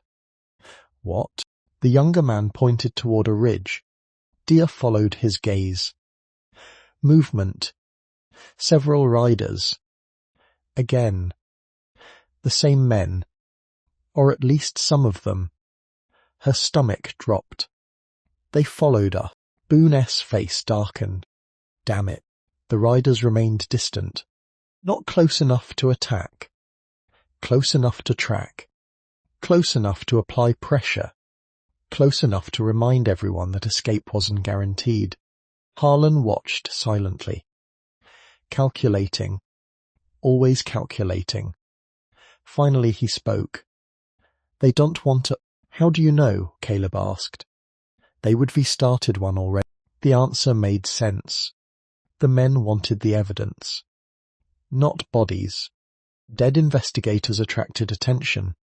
Missing records could be explained away. The distinction mattered. Unfortunately, it didn't make the situation safer. The storm struck shortly afterward. Without warning. Wind howled through the trees. Rain slammed sideways. Visibility vanished. Within minutes, the world became grey water and darkness. The trail disappeared. Branches snapped overhead. Lightning tore across the sky. Boone shouted something. The wind swallowed most of it. The horses became nervous. Very nervous. Dia struggled to see more than 20 feet ahead. Then she heard it. A crack. Sharp. Violent. Instinctively she looked upward. Too late. A massive pine tree collapsed through the storm. Directly toward Caleb. Move. The warning erupted from Harlan. Caleb reacted instantly. almost instantly. Not quite enough. The tree struck the ground beside him. The impact threw both horse and rider sideways. Mud exploded. The animal screamed. Everything happened at once. People shouting. Rain pounding. Wood splintering. The storm roaring. Dia jumped from her horse and ran. Caleb lay partially trapped beneath broken branches. Conscious. But barely. Blood mixed with rainwater along his forehead. Boone reached him first. Together they cleared debris. Harlan examined the younger man quickly. Years as an army scout had taught him practical medicine. The assessment took seconds. Caleb grimaced. Broken. A pause. That was enough. They couldn't continue. Not through darkness. Not through a storm. Not with an injured rider. The nearest shelter sat less than a mile away. An abandoned trapper-esque cabin. Harlan knew it. Fortunately, because they had no alternatives. The journey there felt endless. By the time they reached the cabin, darkness had fully arrived. Rain hammered the roof. Wind shook the walls. The structure looked barely standing, yet it remained standing, which was good enough. A fire eventually crackled inside. Wet clothes steamed. The horses sheltered beneath an overhang. Caleb rested near the stove, his leg swollen. Pain obvious. Yet he refused to complain. Frontier people rarely wasted energy on complaints. Dia examined the injury carefully. Years spent helping neighbours and ranch workers had taught her basic treatment. She touched the leg, studied the swelling, then nodded. Not broken. Everyone looked toward her. "You sure?" Boone asked. Pretty. She adjusted the improvised splint. Torn ligament. Caleb blinked. That's better than broken. Relief spread through the room. Small, but real. The fire burned brighter. For the first time all day, tension eased slightly. Outside, however, the storm continued, and so did the danger. Hours later, long after darkness settled completely, Dia stepped outside beneath the overhang. The rain had weakened. Only a little. The mountains remained hidden. The night felt enormous. Lonely. Ancient. Footsteps sounded behind her. Harlan joined her. Neither spoke immediately. The silence felt familiar now. Comfortable. Not empty. Finally Dia looked toward him. For what? The everything. Harlan stared into the darkness. You would have done the same. The answer arrived so quickly she believed him. That surprised her more than anything. For several moments neither spoke. Then she asked something she had been wondering for weeks. Why are you really doing this? The question lingered between them. Harlan didn't answer immediately. That alone told her the truth mattered. Finally he exhaled. My father lost land the same way. Dia turned toward him. His eyes remained fixed on the darkness. Different people. Same method. The words came quietly. Moved markers. False records. Stolen water. Something painful flickered across his face. Gone almost immediately. But she saw it. The wound. The old wound. The one he rarely discussed. The stress killed him. The admission hung in the night air. Simple. Direct. Honest. And suddenly she understood. This wasn't just justice. It was unfinished grief. The same grief that drove her. The same grief that kept both of them moving. Before she could respond, movement appeared beyond the trees. A faint light. Then another. Then another. Lanterns. Several lanterns. approaching through the storm. Slowly, deliberately, Dia felt ice move through her veins, because nobody should know they were here, and yet someone was coming directly toward the cabin. The lanterns moved through the trees like floating ghosts. One light, then another, then a third. The storm distorted distance, making it impossible to judge how many people approached. Dia immediately stepped backward beneath the cabin overhang. Harlan's posture changed. Subtly, but enough. The relaxed stance vanished. The former scout returned. Alert. Focused. Dangerously calm. Inside the cabin, Boone noticed the lights through a cracked window. His expression hardened. Caleb pushed himself upright despite the pain in his leg. How? Nobody liked that answer. Not tonight. Not after everything. The lanterns continued approaching. Slowly, deliberately.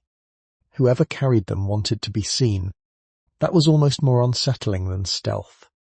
Harlan moved toward the door. Stay inside. Dia immediately shook her head. No. His eyes met hers. Neither looked away. Finally he nodded once. Not agreement. Acceptance. He already knew she was the type to hide behind someone else. The group stepped onto the porch. Rain dripped from the roof. Wind moved through the pines. The lanterns emerged from the darkness. 3 riders. Not 6. Not 7. 3. The lead rider raised one hand. An older woman. The realization surprised everyone. She stopped 20 yards from the cabin.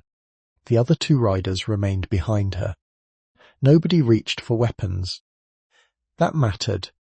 The older woman slowly dismounted. Her grey coat looked expensive despite the weather. Her posture remained straight, confident, used to being obeyed. Dia had never seen her before, but she immediately understood one thing. This woman belonged to the world of money. Not ranches. Not cattle. Money. The woman removed her hood. Silver hair. Sharp eyes. Weathered elegance. She looked directly at Dia. Then spoke. Which one of you is Dia Voss? The question carried no hostility. No warmth either. Just purpose. Dia stepped forward. Mot am. The woman's gaze lingered for several seconds. Studying. Measuring. Evaluating. Then she nodded. Nobody relaxed. The woman noticed. You rewrite not to trust strangers. That was reassuring. Not under the circumstances. Harlan stepped beside Dia. What do you want? The woman's eyes shifted toward him. Recognition flickered. You must be Harlan K. Mott asked a question. A faint smile touched her face. Interesting. She seemed neither offended nor intimidated. A rare combination. My name is Eleanor Whittaker. Nobody reacted. The name meant nothing, until Boone suddenly inhaled sharply. Every head turned toward him. What? Boone looked stunned. Gideon Whittaker's widow. The silence afterward was immediate. Harlan's expression changed. Not much. Just enough. Dia noticed. Whoever Gideon Whittaker was, the name mattered. Eleanor nodded. At least someone remembers. Dia looked between them. Who was Gideon Whittaker? Boone stared at the older woman, then answered quietly. The surveyor. The world seemed to stop. The surveyor. The dead surveyor. The man whose notes started everything. The man who worked with Elias. The man who died 3 days after the mysterious meeting. Eleanor watched their reactions carefully. Then spoke. My husband wasn't killed by an accident. Nobody interrupted. The rain seemed louder suddenly. the wind colder, because everyone present already suspected the truth. Hearing it spoken aloud made it real. Eleanor continued. Mott spent 2 years gathering proof. Dear S. pulse quickened. 2 years. The exact timeline fit. Almost perfectly. What? The older woman S. expression darkened. Not. That answer carried bitterness. Years of it. Mott found pieces, fragments, missing records, suspicious payments. Her eyes settled on Dia. Then Mott heard Elias Voss had been asking the same questions. The mention of her husband still hurt, but less sharply now. The grief had changed, transformed. Once it felt like an ending. Now it felt like unfinished work. Eleanor continued. By the time Mott reached him, he was dead. The words landed heavily. Nobody spoke. Finally, Harlan asked the obvious question. How did you find her? Eleanor looked toward the darkness.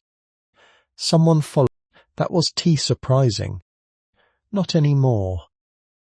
What happened? Her expression hardened. We followed them. The answer shocked everyone. Even Harlan. You followed the men following us? A faint smile appeared. Yeah, Boone actually laughed. One short, surprised laugh. The older woman didn't seem offended.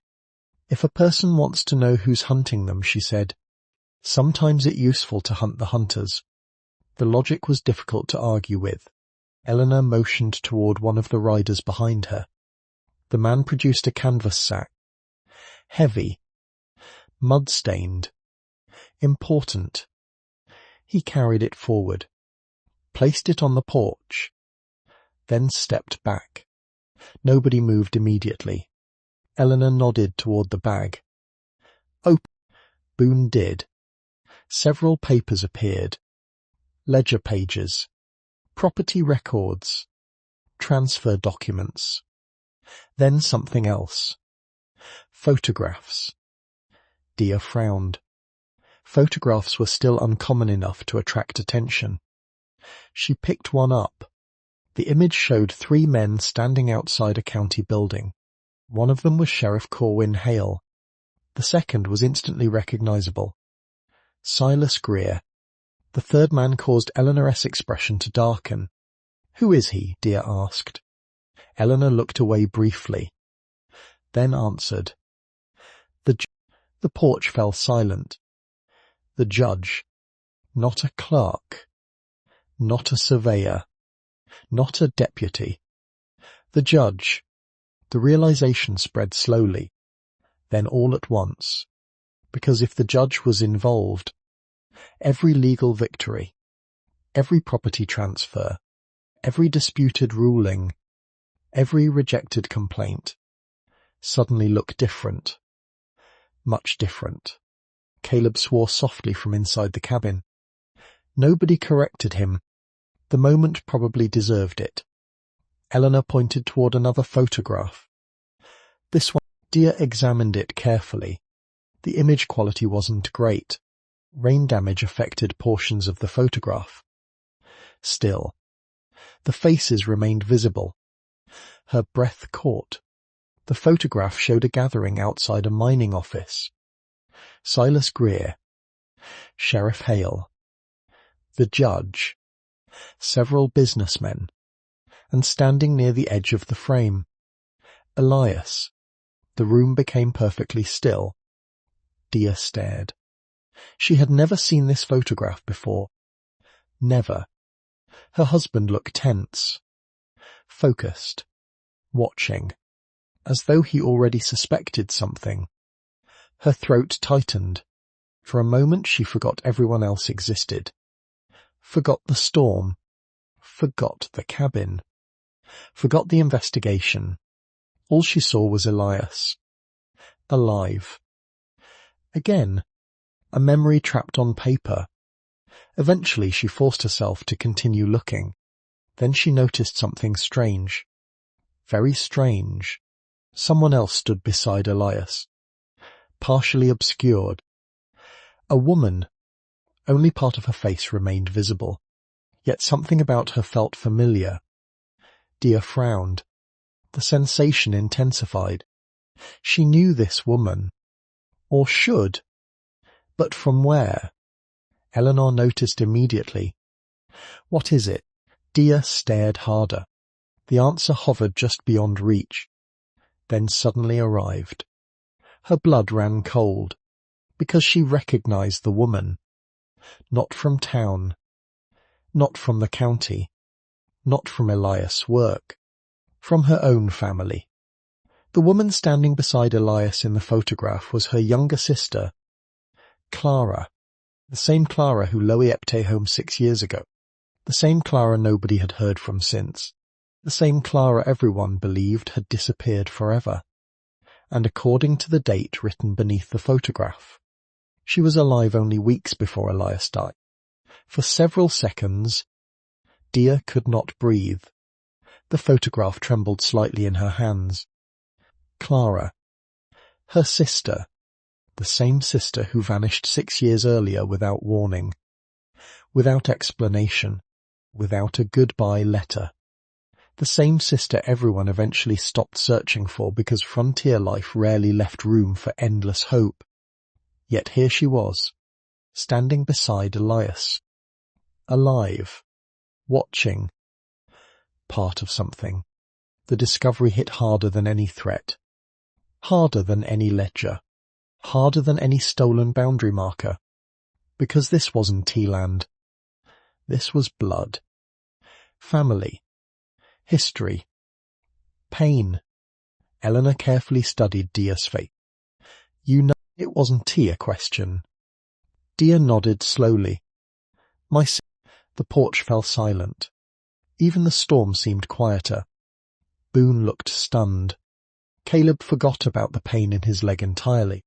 Harlan's eyes remained fixed on the photograph. What happened? Dia swallowed. Mott Donton. The answer felt terrible. Because it was true.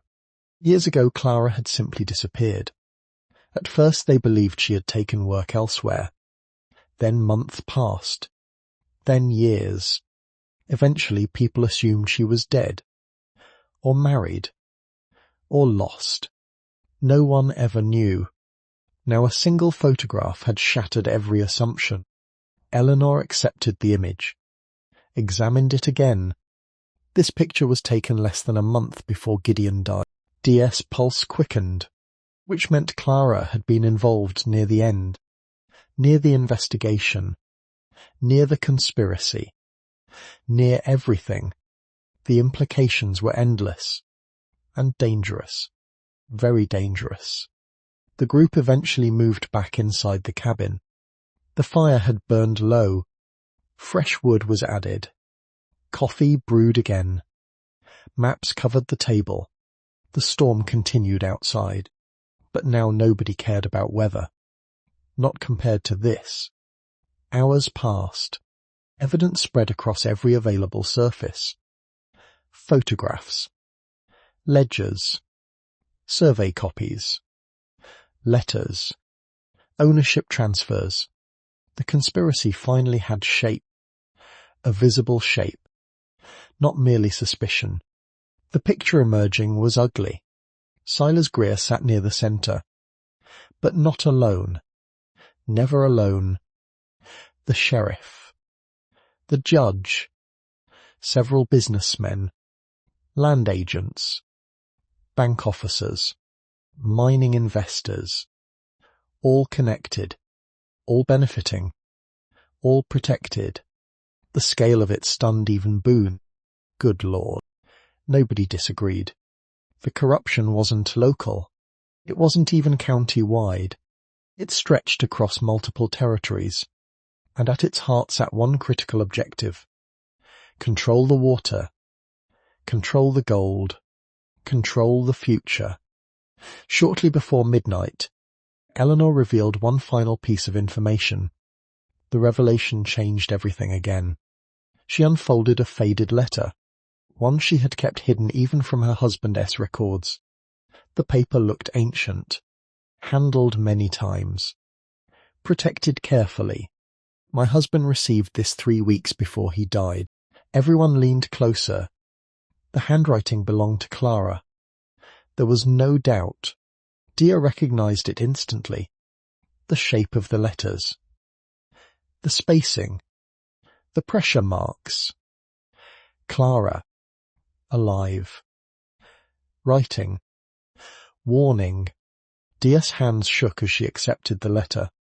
The message was brief. Dangerously brief. If they no more spoke to Gideon, they won't come for me next. The records prove everything. Trust nobody inside the courthouse. The room went silent. Again, the words felt familiar, almost identical to Elias's warning, as though Beotehat investigations had reached the same conclusion independently. That realization frightened Dia more than anything, because it suggested Clara wasn't merely a witness. She was involved, deeply involved, perhaps deeper than anyone realized. The final line made her stomach tighten. If anything happens to me, the map is hidden where the river bends beneath the broken stone. No location, no explanation, just another clue, another hidden trail, another secret, another mystery. The storm finally weakened near dawn. By morning only light rain remained. The group departed immediately. The cabin no longer felt safe. Too many people knew about it. Too many eyes watched the roads. The ride back toward Harlan S. Ranch occurred under grey skies. Caleb remained sore but mobile. His injury would heal. The larger problems wouldn't he? Not without effort. Not without risk. The moment they reached the ranch, work resumed. No one wasted time. The conspiracy had begun reacting. That meant they were close. Close enough to threaten. Close enough to matter. Close enough to win. Or die. The next 3 days became a blur of preparation. Evidence was copied. Organized. Compared. Cross-referenced. Walter Finch proved invaluable. His knowledge of county records filled gaps others could tee. Eleanor contributed her husband's notes. Boone tracked land ownership changes. Caleb handled transportation. And Dia worked harder than anyone. Because the evidence finally made sense. Not all of it. Enough. She discovered that nearly every fraudulent transfer connected through a series of shell companies. Names changed. Owners changed. Addresses changed. Yet the money always ended up in the same place. Silas Greer. Eventually. Always. The pattern became undeniable. Then came the breakthrough. The real breakthrough. The one they had been missing.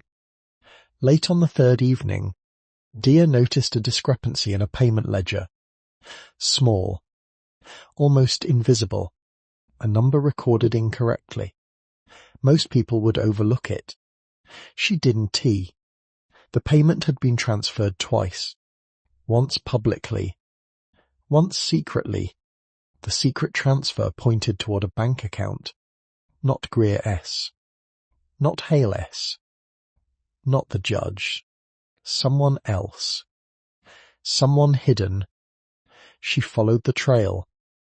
Then another. Then another. Hours disappeared. Finally she found it. The true financial center of the operation. The account funding everything. The account paying bribes. The account purchasing land. The account controlling the shell companies. The account protecting the conspiracy. Her pulse raced.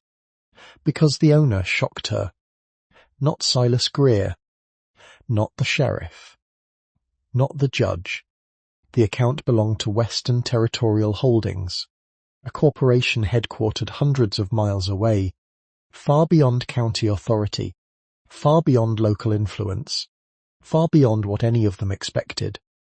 The conspiracy wasn't growing larger. It had always been larger. They simply hadn't seen the full edge of it yet. When Harlan read the records, His expression hardened immediately. "This changes things." Dia nodded. It certainly did, because now they faced a different challenge. Winning locally would not be enough. Destroying the sheriff would not be enough. Exposing Greer would not be enough. The evidence had to reach federal investigators, territorial authorities, people outside the conspiracy's influence. Otherwise the machine would simply replace its broken pieces. The realization settled heavily over the room. Then another problem emerged, a much more immediate one. A ranch hand burst through the office door, breathing hard, covered in mud, fear visible on his face. Hard. Everyone stood. What happened? The young man swallowed, then delivered the news. The county had issued a formal seizure order, not against DS Ranch, against Harlan S. The room froze, because the order carried the Judge S. signature, and according to the document, federal marshals would arrive in less than 48 hours to enforce it. The room went completely silent, not the silence of confusion, the silence of realization, the silence that comes when an enemy finally steps into the open. The ranch hand handed the document to Harlan. Mud stained the edges. The seal remained intact. Official. Legal. Dangerous. Harlan read every line without changing expression. Then he handed it to Dia. The seizure order felt heavier than paper should. She scanned the text. Parcel references. Property descriptions. Authority citations. Judge Nathan Crowley's signature. Everything appeared legitimate. That was the problem. The conspiracy had finally stopped hiding. For years they manipulated records in shadows. Now they were using the law openly, because they believed they were about to win. Boone slammed a fist onto the desk. Damn fools! Walter accepted the document next. His face darkened immediately. They re-rushed. Dia looked up. What do you mean? Walter pointed toward the signature date. This should have taken weeks, maybe months, but they filed it yesterday. The room absorbed that.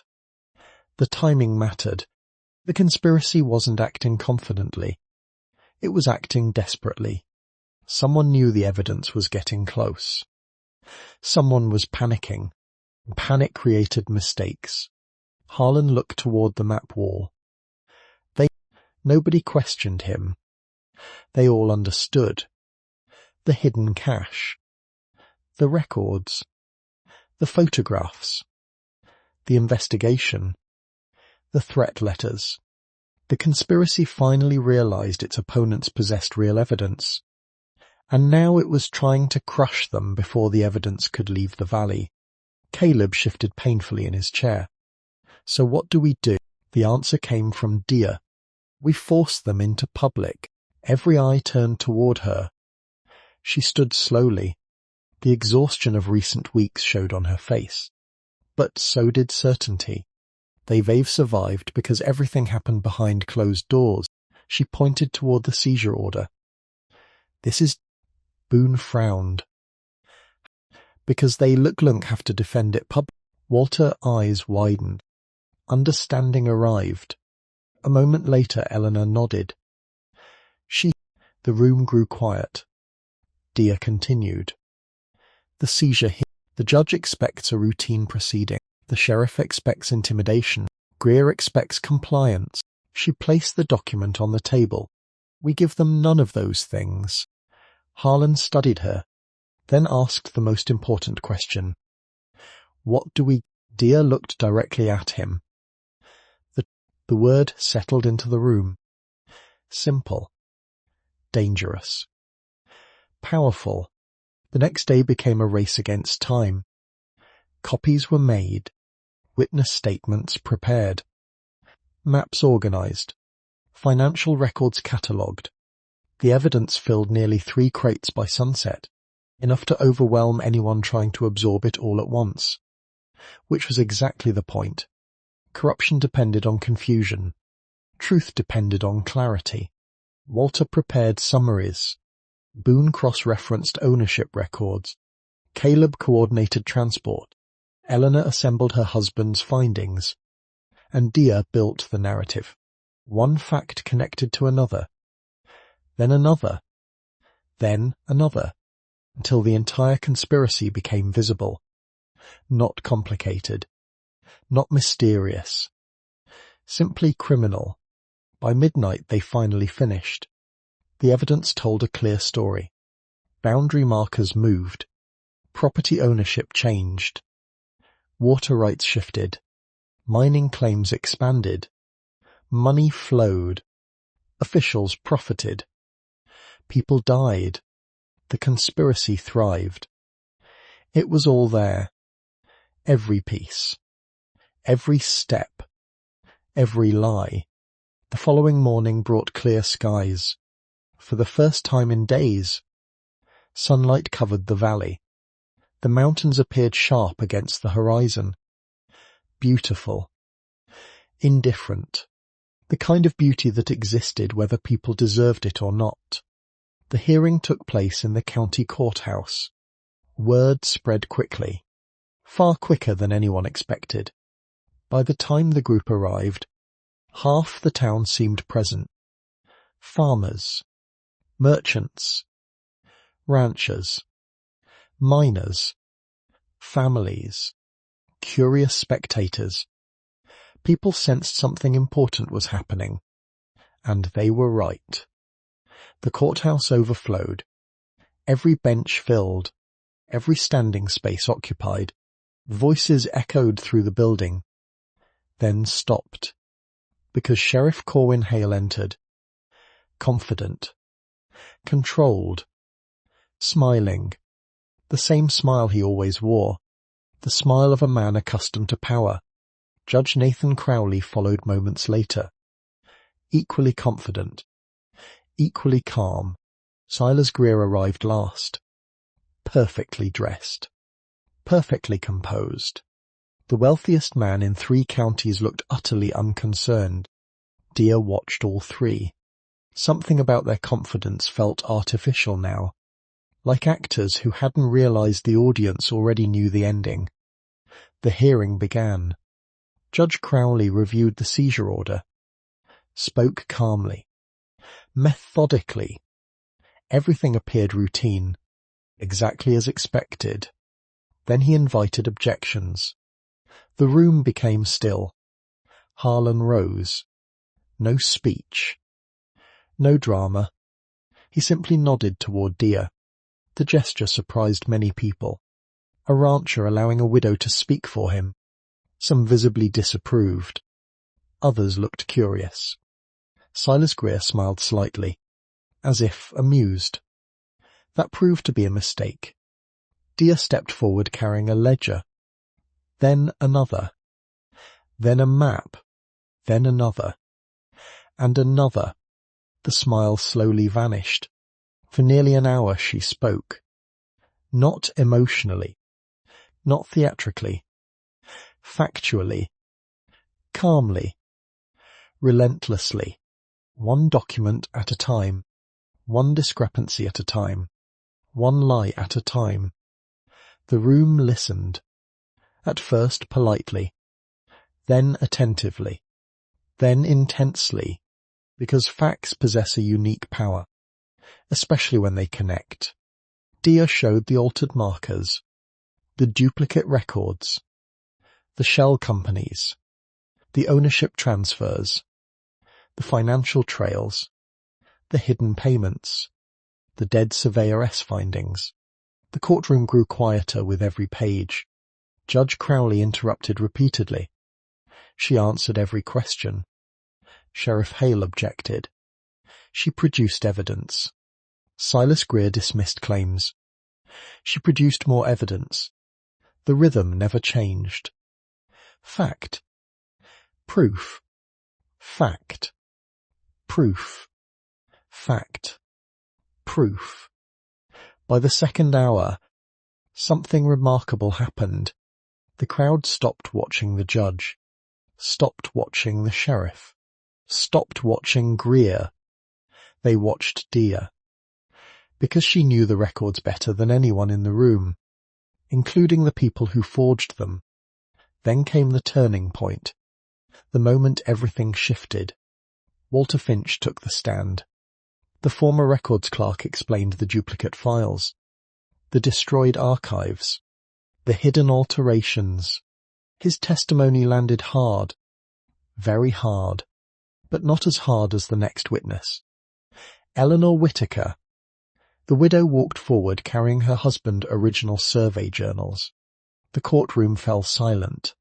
She described Gideon's investigation, the threats, the pressure, the suspicious death. Every word struck like a hammer. Silas Greer's confidence finally cracked. Only slightly. Enough. Then came the final blow. The evidence nobody expected. The evidence Dia had saved for last. The hidden financial records. The bank transfers. The ownership structures. The true funding source. Western Territorial Holdings. The moment the documents entered the record, everything changed. Judge Crowley's face lost colour. Sheriff Hale stopped taking notes. Silas Greer looked genuinely frightened for the first time, because those records connected local corruption to something larger. Much larger. Federal larger. Territorial larger. Prison larger. The courtroom erupted. People shouted. Arguments exploded. Questions flew. The judge demanded order. Nobody listened. Then the rear doors opened. A voice echoed through the courthouse. Perhaps Mott can help. The room turned. Several men entered. Travel-worn. Official. Armed. Not local. Not county deputies. Not Greer-S people. Federal investigators. The room froze. Completely froze. The lead investigator stepped forward, produced identification, then spoke words nobody expected to hear. We've been investigating Western Territorial Holdings for nearly 2 years. Silas Greer's face turned white. The investigator looked directly at him. Then at the sheriff. Then at the judge. We'll be taking over from here. The entire courtroom erupted. And in that chaos, Dia realized something extraordinary. Elias had been right. All along. Every warning. Every suspicion. Every note. Every sacrifice. He had never been chasing a local land theft. He had stumbled onto one of the largest corruption schemes in the territory. And now, at last, it was collapsing. The courthouse remained in chaos long after the federal investigators entered. Voices echoed from every corner. People stood, shouted, argued, demanded answers. Years of suspicion were suddenly colliding with proof, and proof was difficult to ignore. The lead investigator never raised his voice. He didn't need to. Authority settled around him naturally, the kind earned through certainty, the kind that frightened guilty men. Several federal officers moved through the courtroom. Documents changed hands. Statements were taken. Names were recorded. One by one, the walls protecting the conspiracy began collapsing. Sheriff Corwin Hale attempted to leave. He didn't make it 3 steps. 2 federal agents intercepted him near the side door. The sheriff's confidence vanished immediately. For years he had controlled every room he entered. Today he controlled nothing. Judge Nathan Crowley fared no better. The moment financial records connected him to fraudulent transfers, the courtroom turned against him. People who once feared him suddenly found their voices. Questions became accusations. Accusations became outrage. The judge sat frozen behind the bench, unable to explain, unable to escape, unable to hide. Silas Greer lasted longer, not because he was innocent, because he was practiced. Men like him spent entire lives surviving disasters. He denied everything, questioned every witness, attacked every document, dismissed every accusation. For nearly 20 minutes he fought. Then the investigators produced records from Western Territorial Holdings.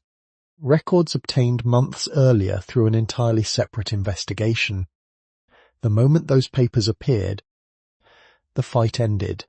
Silas Greer saw it instantly. The evidence matched. Every transfer, every payment, every hidden ownership agreement, every stolen claim. The truth no longer depended on local records. The truth existed in multiple places. The machine that protected him had broken. Completely. For the first time since Dia met him, Silas Greer looked old. Very old. A man whose future had suddenly disappeared.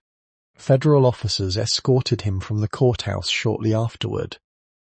Nobody stopped them. Nobody protested. Nobody defended him. The room simply watched. Because everyone understood. The era he represented was ending. Outside, church bells began ringing. Nobody knew who started it, or why, yet somehow it felt appropriate. The sound rolled across town, over rooftops, across muddy streets, into the mountains beyond. A signal, an ending, or perhaps a beginning. Several hours later, the courthouse finally emptied. Witnesses departed. Investigators continued working. Reporters from neighboring territories arrived. Questions spread faster than answers. For once, Dia didn't mind. Truth deserved daylight. She stepped outside. The afternoon sun warmed her face. People filled the streets. Many approached her. Some apologized. Others thanked her. A few simply nodded respectfully. The changes felt strange. Months earlier, the same town mocked her, ignored her, dismissed her. Now they looked at her differently. Not because she had changed, because they finally saw what had always been there. Competence, courage, persistence. Things people often overlooked until they needed them. Boone emerged from the courthouse carrying a stack of papers. A smile hid beneath his beard. "Looks like your ranch is safe." Dia accepted the documents. Her hands trembled slightly. Not from fear. From relief. The seizure order had been revoked. The tax claims suspended. The fraudulent surveys invalidated. Ownership restored. After everything. After all the loss. After all the years. The land belonged to her family again. For a moment she couldn't speak. Boone quietly looked away, giving her privacy. The gesture meant more than words. A familiar voice sounded nearby. "Thought you'd want this." Dia turned. Eleanor Whitaker stood beside her, holding a worn leather journal. Gideon Whitaker final notebook. The older woman smiled softly. "My husband would have wanted you to have it." Emotion tightened Dia's throat. "You sure?" Eleanor nodded. He trusted Elias. A brief pause. And Mott trust. Some gifts carried more weight than gold. This was one of them. Dia accepted the journal carefully. Neither woman spoke for several moments. They didn't need to. Certain losses could only be understood by people who carried them. Eventually Eleanor squeezed her shoulder, then walked away. Not dramatically. Not sadly. Simply moving forward, the way frontier people often did. Weeks passed. Then months. Summer arrived. The mountains turned green. Creeks ran clear. Wildflowers appeared along the valleys. Life continued. As it always had. Yet everything felt different. Investigation expanded across multiple territories. More arrests followed. More records surfaced. More stolen land returned to rightful owners. The corruption reached farther than anyone imagined. But it no longer remained hidden, and hidden things rarely survived exposure. Dia spent most of the summer rebuilding. Fences, roofing, pastures. The old ranch slowly returned to life. One board at a time, one repair at a time, one honest day of work at a time. Harlan helped often, not because she needed saving, because work shared between trusted people became easier. The partnership developed naturally, quietly, without speeches, without promises. Some mornings they repaired fencing. Some afternoons they reviewed survey maps. Some evenings they shared meals while discussing plans for the future. The relationship grew the same way strong ranches grew. Slowly, deliberately, built to last. One evening near autumn, Dia stood beside the creek where Elias had hidden the evidence. The water moved peacefully beneath golden leaves. The world felt calm, for the first time in years. Footsteps approached. She didn't need to turn around. She already knew who it was. Harlan stopped beside her. Neither spoke immediately. The silence felt familiar now. Comfortable. Like home. After a while he looked toward the restored ranch. "You did." Dia smiled slightly. "We did." A faint expression touched his face. One she had come to recognize. Approval. Respect. Something deeper. Something warmer. The setting sun painted the valley gold. The same gold men once tried to steal. Funny. After everything, the land itself mattered more. The water. The fields. The home. The life built upon them. Those things endured. Harlan reached into his coat. Dia raised an eyebrow. "What's that?" He handed her a folded paper. She opened it carefully. Survey records. Updated. Official. Accurate. For the first time in years. Every boundary correct. Every marker verified. Every acre restored. She laughed softly. A genuine laugh. Rare. Beautiful. Earned. Harlan listened, then quietly said something she would remember for the rest of her life. "Figured you'd want the truth in writing." Tears threatened unexpectedly. Not from sadness. From relief. From completion. From knowing Elias' fight had not ended in failure. It had ended here. With truth. With justice. With home. Dia folded the survey carefully, then looked across the valley. The ranch lights glowed warmly in the distance. Smoke rose from the chimney. Horses moved through the pasture.